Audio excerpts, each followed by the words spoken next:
Walang nanonood sa'yo? Walang nag-share ng mga post mo? Konti lang ang viewers mo sa tuwing nagda-live ka? Hindi ka sinusuportahan ng mga kamag-anak mo?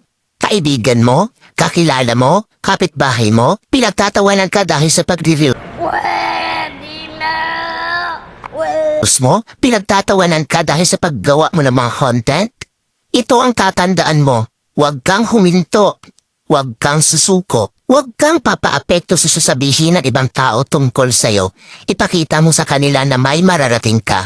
Dahil isang araw, kapag marami ka ng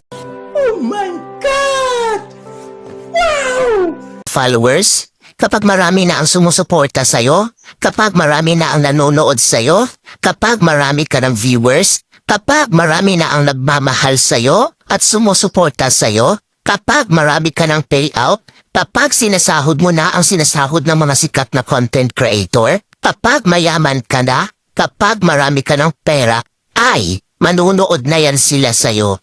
Sila na ang kusang lalap. Sana all.